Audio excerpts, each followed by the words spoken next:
Guilds. This is an Italian game originally published by Stratelibri and Giochi Uniti and now also available in English, and that's the edition that I examined and that I played.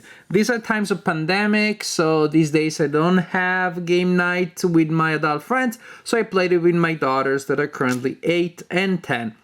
So this to tell you that this is a game that can be played with children. Neither of my kids had any problem understanding the game or playing it or kicking my butt, just so that there's full disclosure there. My kids are pretty good at this game.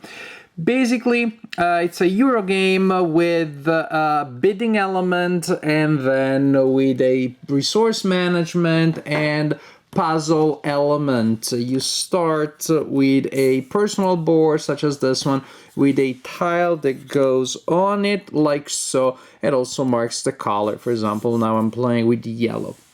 During the game, you play a number of turns that depends on the number of players, and each turn has two main phases. One in which you will bid to acquire character cards that will go in your guild, and you will place them next to your personal area with the top showing so that you know how many victory points it's worth, which kind of character that is. That symbol is used to mark specific effects and also for victory points. Characters will have unique abilities and they may also generate income. You start with an income of 10 silver that you get at the beginning of each week. A week is basically a turn, and the number of turns, like almost everything in the game, depends on the number of players. It's pretty impressive that these character cards all come with unique art. Each character has unique art, there are no repeats, and I like that very much. So each turn is gonna be, first we're gonna bid to acquire characters, and then we're gonna buy tiles that we're gonna add to our guild, and that also will give us icons that will generate different effects. So let's start from the bidding phase where we bid for characters. We have a marketplace represented by this large tile, goes in the middle of the table.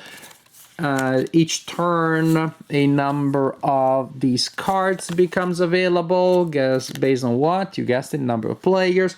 You place them around the board like that. Each player receives each turn a number of silver coins based on, well, the base number of 10 plus other coins that may be generated by the characters they own. For example, these cards in my guild at the beginning of my turn, I get 10 for the tile, plus 3 silver, plus 1 gold. You cannot exchange gold for silver unless there are game effects that allow you to do so, and silver is what you use to bid for characters. Now, during the bidding phase of a turn, you can pass, and passing does not kick you out of the phase. You may still be able to play later. Or you bid. The bidding system is different from about pretty much any other bidding game that I've played before. When you decide to bid, you're going to place coins on the tent of your color in front of the character you're bidding for. For example, I want to get the Enchantress, and I'm gonna bid 2 right there, and then maybe I also want the Paladin, so I'm gonna put 1 there again on the yellow thing. The interesting thing is that when you bid, you must bid in 2 areas. Only exception if there are only 2 characters left or only 1 character left. You must bid in 2 areas and in a way to get majority. Say, for example, now next player wants to go and they want to bid in the area with the Enchantress. So first they need to at least place 3, suppose it's red. But they also must have enough silver coins to bid in at least another area where they can also get majority. Say here, the arrogant noblewoman, there is no one that has placed any bid there, so red can obtain majority by doing so. Next player maybe goes, and next player is green, places 2 for the princess and 1 there, and they have to do so. Even if they're not interested in the crow at all, they have to put down 2 bids. And now I'm red again. Or am I? No, I'm yellow. Oh, I don't have majority here. I want to put 2, so I have 4 versus 3 because I want majority. But again, I need to also gain majority somewhere else. And maybe I'll get majority here with the Paladin. Oh, I already have majority with the Paladin. So I'll get majority here. and so on and so forth. So it's a unique idea. Now, the third thing that you can do during the bidding phase, either you pass or you bid so you get majority in 2 areas, or in an area where you have majority, you collect the characters. You collect the character, you remove all of your coins from there, and now you acquire the character and you add that to your guild. Sometimes, based on number of players and configurations, there may be multiple characters in an area. So when I'm majority and I collect a character, I take the character, I remove my coins, it means that maybe now the next player, say red, will simply get that card. So this is how the system works. After all characters have been assigned, or everybody passes in a row, in which case the remaining characters are assigned to whoever has majority, and you must get a character, even if you don't want it. Even if you don't want the Crow of Misfortune, because it'll give you -2 victory points at the end of the game. But plot twist, as soon as you receive it, you give it to somebody else. So, all characters must be assigned, will be assigned, and then you move on to the next phase. Between the two phases, actually, you can exchange 5 silver for 1 gold. And this is important because when you buy tiles for your guild, the currency is gold. A number of tiles will be available each turn based on number of players. Some tiles are large, some tiles are small. And then going in turn order, players have a chance of buying a room tile. The cost is indicated there. This one is 5 gold, very expensive, but also gives you 7 victory points. This one is only 2 gold, gives me 1 victory point for each character with that symbol in my guild at the end of the game. And so that's how it works. So this one gives me half a victory point for each animal. There's a symbol for animals at the end of the game. And so on, you guessed it, and so forth. When you place a new room in your palace, it has to be connected to another room that's already there. All the windows or doors have to match. Say, for example, this would be a legal placement. But this one would not be a legal placement because that door doesn't match with another door.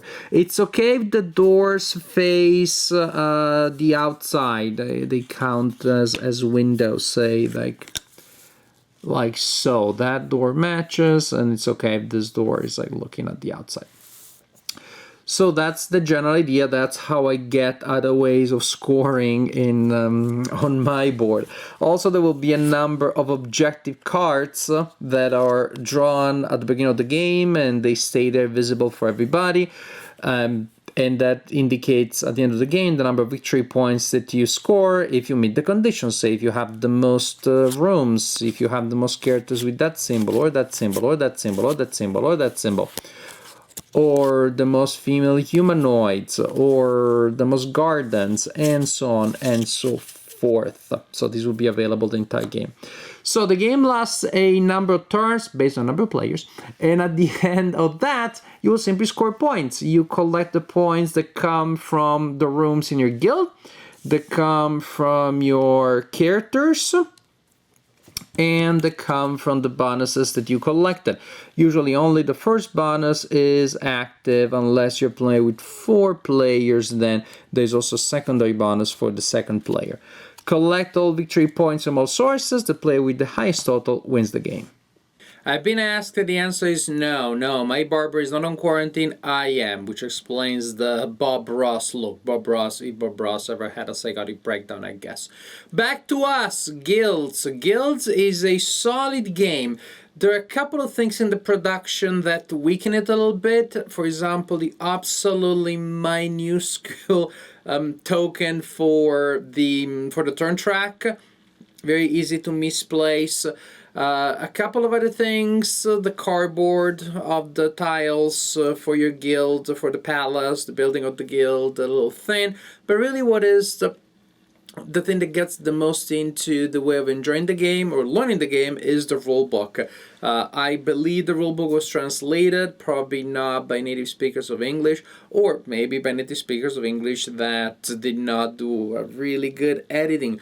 There are just a couple of things in there that are not obvious, that are not explained where they should be. There are references to phases of the turn. Nowhere in the rulebook is explained where what phase 2 is, but you're still told that there are rules about it. Just a couple of things there that are just blurry. It just takes a little longer to absorb and figure out than things really should be. When you start playing, however, the game feels pretty intuitive. Again, maybe one of the things is that some of those rules are not that common, such as the idea of you have to bid twice if you want to bid, and you have to get majority into areas. But yet, when the gameplay actually starts, they congeal together pretty well, and they make sense, and they give you a lot of interesting options because, well, you're choosing when to bid and what to bid, but then also which cards to bid for. And you have so many different paths to victory, at least to try to create nice synergies, because you can score with the symbols, you can score simply with the points printed on the cards. You may get a lot of coins in one way, but that also loses you victory points because the card literally says you're going to have a penalty of -2. But then maybe I'm going to find a way of removing the card, transferring the card, killing a card. You can kill other people's cards. There are just so many different things that you can do, and you're not going to see every character in every game, so a lot to think about. And as for the rooms, to me that is also fun to have, the little puzzle that you have to build around, but it's a little less interesting. I almost wonder if the game would work almost without you building the palace. Definitely the heart of the game, in my opinion, is the bidding, because it has to do with, again, which abilities you're going to get and the timing. When am I going to cash in a certain area? By doing so, maybe then, well, I spend my turn doing so, so then you're going to be able to get a character somewhere else. So a lot to think about. To the point that when it comes to gameplay, one thing that also weakens the game is analysis paralysis. And I play the game with kids. My 8-year-old, let's say, she plays intuitively. She just goes with whatever looks like it has the most points printed on it. And she was also able to win once, which also made me doubt. I was doing all my complicated synergies, and she would just grab the tile with the most points, the character with the most points, and she ended up winning. So maybe that's a legit strategy. You just play as simple as if you're just a train ramming through a china shop, I guess. The other kid, the 10-year-old, she's a lot more into the sophisticated, complicated stuff, and that caused analysis paralysis that in the end started becoming a little bit annoying. And we play with 3 people. If I was playing with 4 people, there would be more, even more of that. And the design really in a certain sense incentivizes that, because everything is in the open, all the information is available to everybody. So you can see everybody's tableau, and there is a possibility, and I believe the incentive, to really see how many points that person is scoring right now. How many points the person would score if he or she gets that tile or that card. Ooh, if the person gets that card with that effect, then that may affect me in this and such a way. So you're starting thinking about the cards that you want and the cards that you try to get because you don't want other people to have them, and how you use certain effects. Should I kill which character belonging to which player, and da da da da.